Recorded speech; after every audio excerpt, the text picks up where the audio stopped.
Hey Lee, what are you getting into? Changing filters. Without any PPE or lockout tagout? Heck no, why should I? That's not how we do things at The Ohio State University. I guess you're right.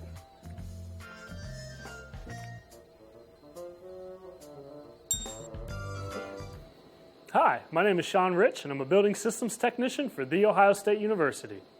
Hi, I'm Lee Southern. I'm also a building systems technician at The Ohio State University. And today we're going to show you the proper way to change a filter. Sean, remind me again what PPE we need for this job. Well, the first thing you'll need, Lee, is a dust mask. A lot of yucky, gross things in those filters while you're changing them. You want to make sure you're not breathing any of that in. The second thing you'll need are a pair of gloves. Kind of for the same reason. You don't want to be handling or touching any of the dust that comes off of those filters.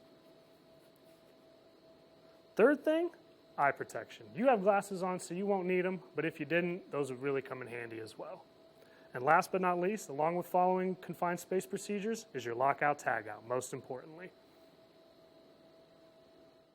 You see, Lee, anytime you enter confined space, you have to make sure you lock out tagout. First thing we want to do is turn our HOA switch off.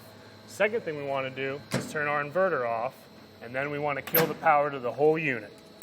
After that, we want to put our clamp on, make sure it's good and secured, tighten it up, and you're good to go.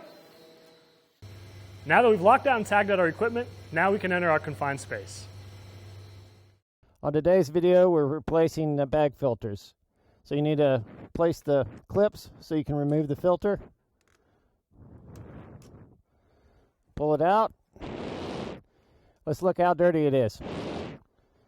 This has been freshly removed. You can see how dirty the filter is.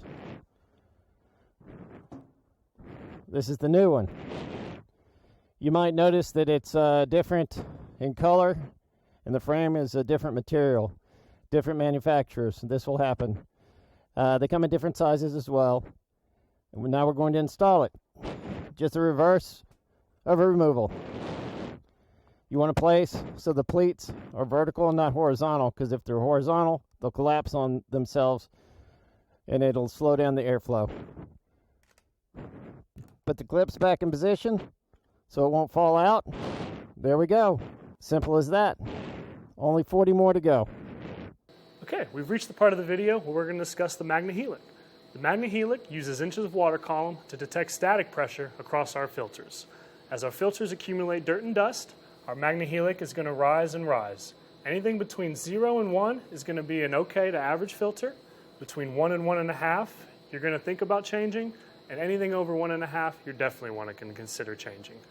A good idea to keep an eye on your Magnehelic is the air handler is the lungs of your building, so you want to keep those filters clean, and it also protects your motor. The more work your motor has to do to suck that air through dirty filters, the more you're going to have to replace belts and potentially replace a motor in the future.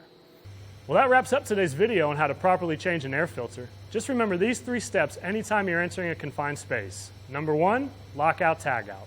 Number 2, proper PPE. And number 3, anytime you're in the air handler, make sure you're changing the filters correctly. Also remember, if you have any questions, ask Sean or myself, or ask your supervisor. And now it's donut time.